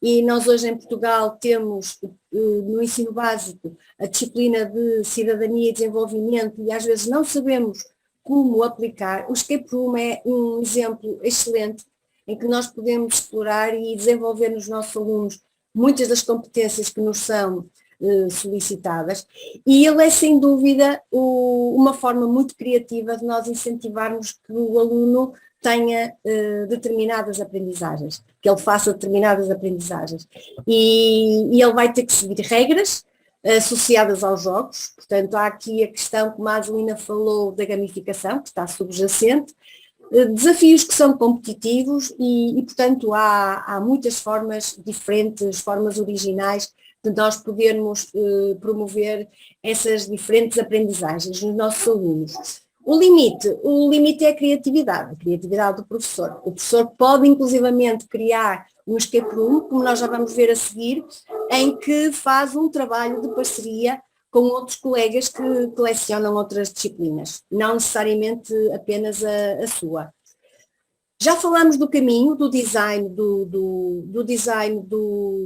escape room. Há aqui uma questão também, é a composição do próprio escape room. Portanto, nós temos aqui 3 peças fundamentais: o desafio, e o desafio pode ser, por exemplo, uma caixa que está bloqueada e que para conseguir desbloqueá-la é necessário, por exemplo, encontrar 3 dígitos, e aí esses 3 dígitos vão ser a solução para o desbloqueio da caixa, que vai dar uma certa recompensa.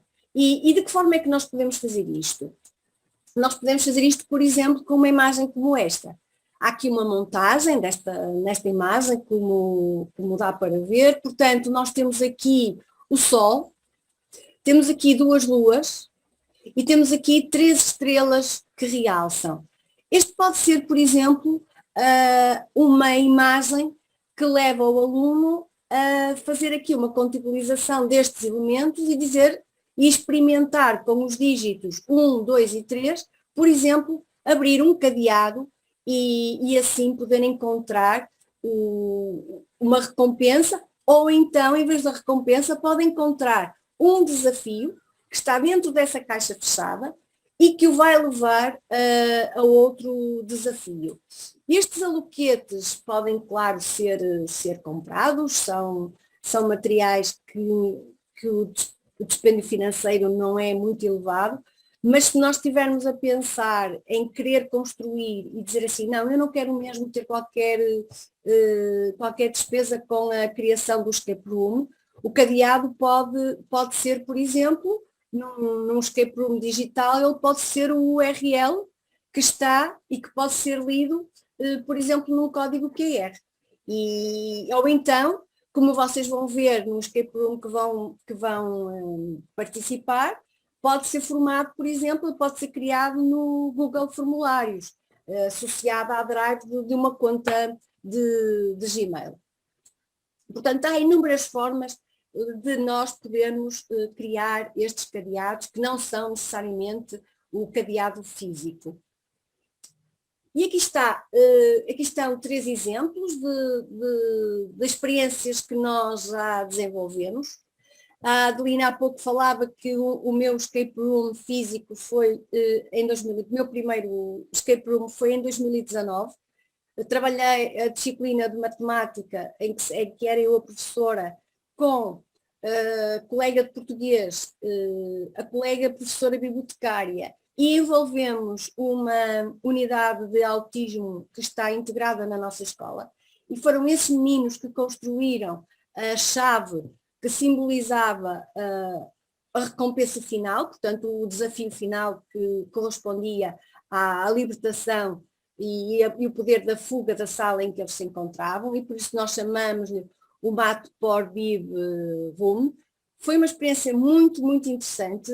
Associamos conteúdos de matemática à biblioteca que estava a festejar o aniversário da escritora a Sofia de Mello Breiner. A Adelina também tem aqui um guião de um escape room que realizou também num formato analógico. E depois temos aqui um um escape room no formato digital que foi criada por ambas. E posso-vos dizer que nos deu um prazer enorme construir a narrativa. Foi muito interessante. Uma dava uma ideia, depois a outra dizia, olha, e se fizermos assim, e vamos descobrir isto, e vamos descobrir aquilo. Foi um desafio muito, muito, muito agradável para nós. E ainda a propósito da narrativa, deixem que vos diga que quem construiu a narrativa para este escape room a que me referi foram os alunos. Portanto, foi lançado o mote, e eles começaram a construir a narrativa, e foram tantos as narrativas que nos fizeram chegar, que nós fizemos como que um mix para os poder envolver ainda mais. Uma experiência, efetivamente, que nós recomendamos. Quanto às ferramentas e recursos, nós temos aqui uma caixa que está aberta. Esta caixa de forma alguma pode ser fechada, é uma caixa em que nós apresentamos aqui algumas ferramentas com que nós criamos os enigmas dos nossos escape rooms, e temos logo aqui desde o Festicite, que permite criar cartas, logos, posters, bilhetes, GIFs animados. Temos aqui o Geniali, que permite a criação de diferentes conteúdos interativos. O ponto de fusão, que nós usamos aqui para a criação de tipos de letras que são completamente diferentes. Temos o Cardsmith aqui em cima, que nos vai permitir criar cartas. Depois temos aqui o Learning Apps, que nos permite criar labirintos, palavras cruzadas, jogos variados, o jogo da forca. Depois temos aqui o Decode, que permite criar jogos de letras, tipo criptografia, símbolos, alfabetos, os códigos binário, ASCII, etc, etc. Depois temos aqui o Invert Texto, que nos permite criar também criptografia, codificação, manipulação de texto. Temos aqui o Jigsaw, que é muito bom para nós criarmos puzzles. E depois temos aqui o FODI, que nos permite calcular textos animados, capas de revistas, de jornais, enfim. Como veem aqui, são algumas dos recursos e ferramentas digitais que nos permitem criar os diferentes enigmas para criarmos então um escape room. E estamos a chegar ao fim da nossa parte mais teórica, para passarmos para a parte prática. E está aqui, portanto, vamos então diretos à aventura. Nós convidávamos agora a que fizessem a leitura deste código QR que vos vai encaminhar para um Google formulário onde irão poder participar. Se não tiverem um leitor de códigos QR, tem aqui o link que nós podemos perfeitamente colocar também aqui no bate-papo. E agora nós pedimos então para serem criadas as salas paralelas para podermos trabalhar na segunda parte, não é, do nosso escape room e aqui do nosso workshop. E eu vou interromper esta partilha. Eu não sei se pretendem colocar alguma questão. Eu ia colocar no bate-papo. Sim. O link, sim, por favor. O guião do escape room, então, podem aqui no chat, está aqui o link direto para o escape room que preparámos para vocês. Quantas pessoas estão, Idalina, quantas salas vamos fazer aqui? Não sei. Quantas? Só um pouco, Adelina, que eu tenho que ver aqui, portanto... São 13 participantes. 13. Estamos 18, retirando os 5 da 13, organização. se calhar criaríamos 3 salas, Adelina. Uma com sim. 4. Sim. Duas com 4 e uma com 5. Está bem, sim, não vale a pena fazer muitas salas. Não. Ok, então, consegues dividir os colegas? Pronto, ora vê lá as salas. O escape room já tem aqui o guião. Como veem, foi feito no Google Formulários, portanto, nós podemos estruturar um escape room ou no papel, ou por exemplo, num website, ou num blog. Este aqui foi no Google Formulários, é outra forma de olharmos para esta ferramenta que já é tão conhecida e que usamos tantas vezes, e vermos que também podemos com ela criar uma dinâmica de sala de aula com este conceito do escape room. Agora a ideia era distribuir-vos por salas mais pequenas e, portanto, lembrem-se do espírito de grupo, lembrem-se do espírito de grupo, da partilha, ponham a vossa criatividade ao rubro para vencerem estes desafios e conseguirem fugir da sala na qual vão estar presos. E então nós teríamos na sala 1 o Carlos Sousa, a Isabel Pires, o João Rodrigues, o Joaquim Trovão e a Margarida. Eu fiz aqui, o próprio Zoom fez a distribuição aleatória. Depois tínhamos na sala 2 a Ariana, a Carlota, o Filipe, a Liliana e a Marisa. E na sala 3, a Cláudia Meirinhos, a Ana, o Henrique, a Noel. Dime. Boa tarde, jovem Sandra. Boa tarde, tudo bem, Zé? Tudo. Já acabou o vosso? Eu não estava online. E este já foi? Este está a acabar, já acabou uma sala, isto foi a divisão em salas. Pois. Estão a terminar já os trabalhos, na outra sala já acabaram. Portanto, pois, eu ainda entrei na outra sala, mas também já tinham terminado. Estes estão a terminar, fizeram trabalhos em salas simultâneas. E Sim, estão agora a acabar, que nós também vamos ter que terminar para ir depois para a outra sessão. Né? Que termina agora às 3h30. Ok, deixa-me ver qual é a outra a seguir. A seguir é a conferência, é intervalo e depois é a conferência de encerramento. Pelo Manuel Ária Moreira. Manda-me para aqui para o chat o link desse. Mando já, eu tenho aqui na... Muito obrigada. Tá.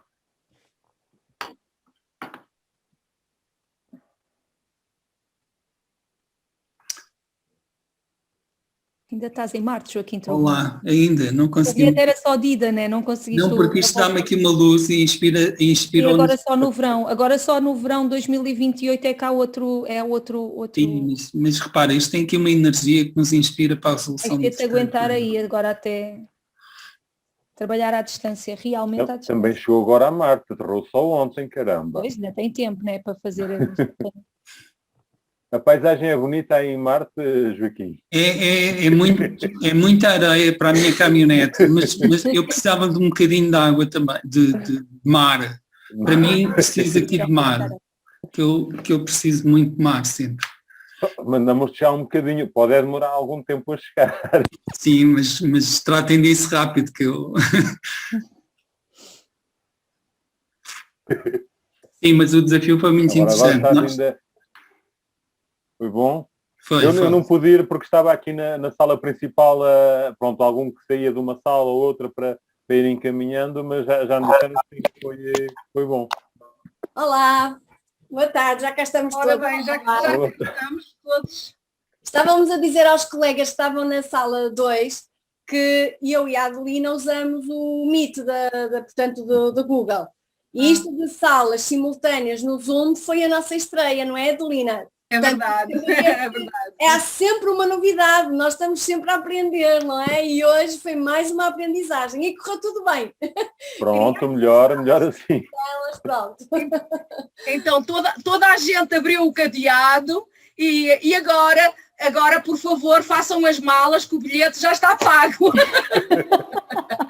Já podem embarcar, que bem precisam, suaram bastante, que eu vi. Há gente que chegou a Marte, pelo menos o Joaquim já está ali em Marte e tudo, diz que isto foi uma viagem. À vossa espera, Então foi um bilhete diferente, Joaquim, porque o nosso não era para aí. Eu reparei que o bilhete não tinha o nosso nome, o nome da equipe. Mas... Depois pode escrever. É como um cheque em branco, sabe? Ok. Calhar foi por isso que vim parar a Marte e não. Tá boa. Adelina, eu estava a agradecer o entusiasmo com que os nossos colegas estavam a fazer, a partilhar. Foi bom, a Ariana a certa altura disse, vamos distribuir tarefas, vamos trabalhar em equipa, porque realmente para ganhar tempo. E olhem, à sala em que eu estive, eu já dei os parabéns, e aos outros também, pelos vistos toda a gente venceu todos os desafios, não é? Portanto, está toda a gente de parabéns. Não temos prémios para atribuir, olhem. Então não, então aí o bilhete. Oh. Ai, o bilhete, claro. Estava lá o bilhete, ali vem. Adelina, José, nós depois queríamos disponibilizar o PowerPoint aos colegas, até porque alguns colegas estão interessados em alguma bibliografia que lá esteja. Podeis fazer uma coisa já. Podeis já fazer o upload para o bate-papo. E os colegas podem já retirá-lo. Ainda temos algum tempo. E depois mandais para o Vítor, vg@ipb.pt, e depois ele procede a essa disponibilização. Ok, muito bem. Mas fazemos já aqui. Nós ainda temos algum tempo antes de fecharmos a sessão, para depois descansarmos um bocadinho, esticarmos as pernas. Sim, claro. Aliás, já temos aí no bate-papo as duas conferências, aqui há de haver às 17 e 18h30, que são hora espanhola, portanto às 4 e às 5h30. Portanto, e temos aqui meia horita de intervalo. Mas podeis já colocar aí no bate-papo, e assim todos os colegas podem já fazer esse download e depois enviais para o Vítor, o vg@ipb.pt, para disponibilizar também com outros conteúdos. Muito bem. Já vou.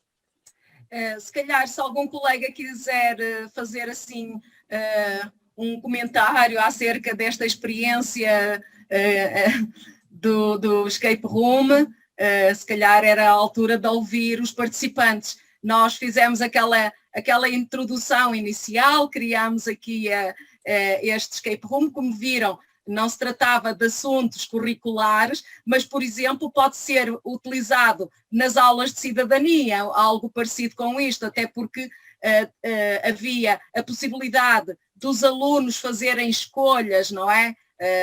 E também de se disponibilizarem para serem cobaias nos laboratórios, portanto também de nós, no fundo, sermos solidários com os outros. Portanto, agora, no fundo, é usar da imaginação, colocar aqui os conteúdos que julgarmos que são aqueles mais adequados para os alunos gostarem dos assuntos das nossas aulas. Temos já aqui a Noélia, que colocou no chat, que diz que foi muito didático e divertido.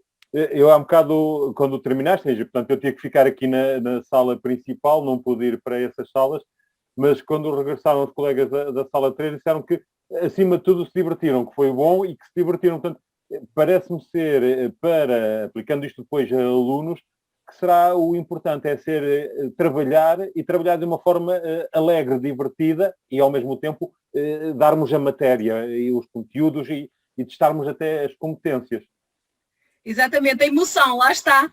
O título do nosso workshop era a emoção, porque é isso que nós queremos aqui no Escape Room. É que a emoção esteja ao rubro desde o princípio até ao fim. E como eu dizia às colegas da sala em que estive, nós temos que equilibrar o grau de dificuldade das questões, porque temos que pôr, às vezes, no meio ou a seguir a um desafio mais complexo, algo mais simples, que é para o aluno perceber, este consegui, e ganhar novo fogo e ir para o seguinte. Porque quando são sempre muito difíceis, o aluno acaba por desistir, ou não conseguimos fazer isso, já não vale a pena. Mas se logo a seguir começarem a ver, conseguimos este, pronto, passam logo para o seguinte. Portanto, temos que fazer ali um balançar de, algo mais complexo, mas logo a seguir 2 ou 3 simples, e depois mais um logo complexo, que é para estar sempre naquele fluxo de entusiasmo que é o que se pretende. Sim, porque se for muito complicado eles desistem, não é? E não querem, se for muito complicado eles desistem, por isso é mesmo necessário essa diversidade do grau de dificuldade, claro que sim. E o professor pode funcionar, desculpa Zé, o professor pode funcionar como Game Master, não é? O mestre do jogo, e oferecer vidas, ou seja, oferecer pistas, não é? Porque quando estabelecemos as regras, nós podemos dizer vocês podem perguntar a outro grupo, ou podem perguntar à professora, não é? Portanto, mas vejam qual é, não gastem as balas à toa. Adelina, e essa questão deles perguntarem a outro grupo tem sempre a possibilidade do outro grupo os enganar. E, portanto, é este tipo de competências que nós estamos a trabalhar, que eles não dão por ela, e que efetivamente nós estamos a desenvolver competências deles, mas é sempre assim, deixa ver qual deles é que não me vai enganar, e escolhem um colega que eles achem que lhes vai dar a resposta certa. Por acaso Nós interrompemos, José, peço desculpa. Não, eu tinha aqui, o Filipe tinha colocado, não sei se quer falar, Filipe. E a Isabel penso que também queria falar. Força, Filipe. Tudo bem, ótimo. Parabéns. Obrigada. Obrigado. O João também colocou aqui uma reflexão interessante.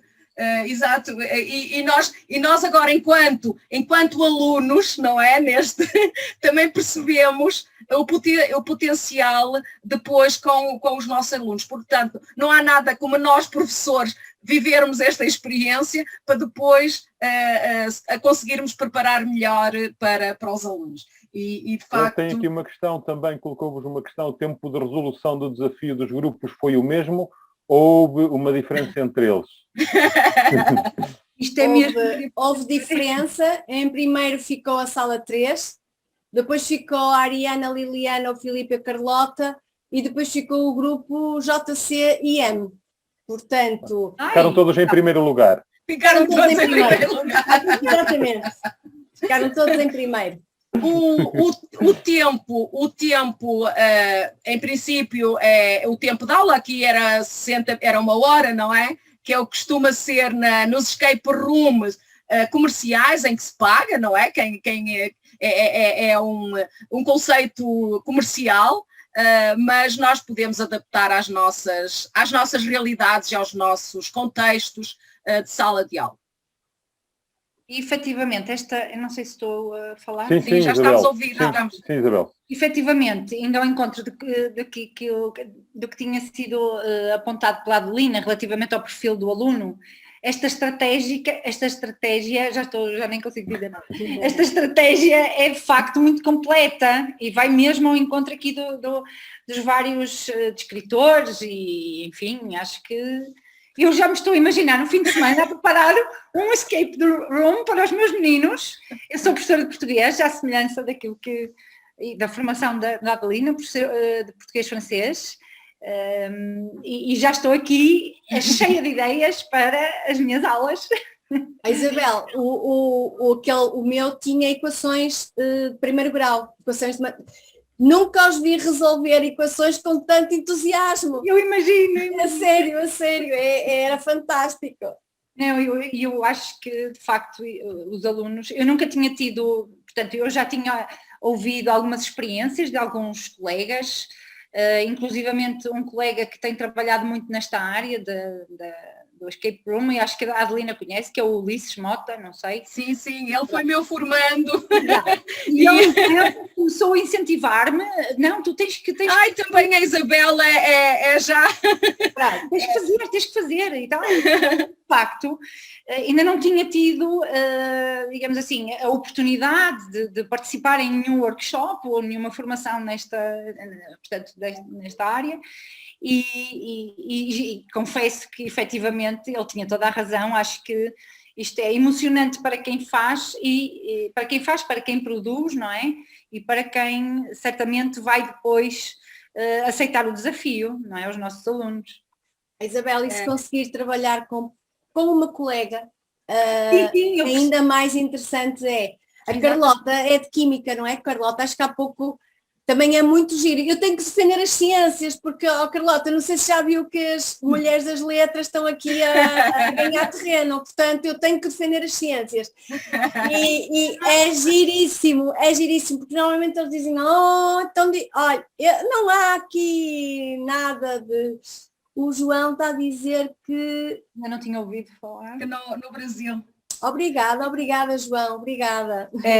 O conteúdo somos nós que o colocamos lá, portanto não existe um modelo, não existe uma ferramenta ideal. O Geniali tem já templates, tem os códigos, tem tudo, mas como viram, o próprio simples Google Formulários nos permite criar uma situação de sala de aula, e quando os alunos não têm muita internet ou não têm, podem usar o seu smartphone, porque o Google Forms funciona muito bem no formulário, portanto tem aqui uma ferramenta. E aqui a Ariane também queria intervir. Sim, Ariane. Não é, na verdade, junto com o que o João falou, né? Eu até comentei com a Idalina, eu também nunca tinha ouvido falar, e quando eu vi os workshops, eu falei, gente, eu nunca ouvi nada sobre esse, não sei o que é nesse que eu vou me inscrever. Então eu me inscrevi por pura curiosidade para entender o que era, porque eu falei assim, não sei de nada disso. E realmente, assim, e uma coisa é quando a gente vê a parte teórica, né, com a apresentação, e é outra coisa quando nós fizemos a parte prática. Assim, quando nós fizemos a parte prática, eu entendi o que era, né, eu entendi o sentido, e eu vivi esse sentido também, né, então acho que assim, tinha que ter essa parte prática, né, porque eu acho que senão a gente ia ficar... com aquilo na cabeça, mas é uma coisa interessante, mas não, né? Nós vimos como realmente é, né? A Ana está a dizer que no primeiro ciclo, não é? E é muito giro, porque os miúdos do primeiro ciclo lidam muito bem com o jogo, não é? O jogo e portanto, efetivamente, a questão dos puzzles, o desafio, a solução, a recompensa, sem dúvida alguma, sem dúvida alguma. Nós já experimentamos em diferentes níveis de ensino e com diferentes percursos. Terceiro ciclo, ensino secundário regular, e a Adelina experimentou com o profissional, não foi? E funciona muito bem, portanto aí é mesmo... Muito bem. Sim, também concordo. Um por semana. Mas é a Ana que os constrói? A Ana é uma ganda maluca. E gosta muito destas coisas. Mas bom! São de primeiro ciclo, são muito básicozinhos, com os conteúdos que eles dão ao longo da semana, e à sexta-feira fazem o escape room com pistas, é um jogo de pistas. Claro. Eles deliram com a coisa. É o que eu estou a dizer, o próximo passo eu julgo que será deles próprios fazerem os escapes para partilharem entre pares da própria turma, porque a construção do escape room também obriga à pesquisa, também obriga a muito conhecimento, e é outro cuidado diferente do que estar só a jogar o escape room. Os meus ainda são pequeninos, mas acho que para os mais crescidos será ainda mais rico se forem eles próprios a construírem os escape rooms e partilharem entre pares, e eles conseguem fazer até melhores do que nós. Os mais velhos. Se não for possível o escape room todo, pelo menos a narrativa, não é? Exato. E eles sentirem que está ali a identidade, não é? Deles. São eles que fazem, exatamente. Exato. Isso é muito importante, sem dúvida. Muito bem. Estou a ver que foi super produtivo o Escape Room, toda a gente gostou e estão de parabéns as apresentadoras e estão parabéns todos os que ficaram em primeiro lugar, as apresentadoras que fizeram a dinamização do workshop e todos os que ficaram em primeiro lugar no Escape Room. Exatamente, e não esquecer que o bilhete é até 21/7/2021. Só, podia até ser 2027. Esperemos que já em julho já possamos viajar.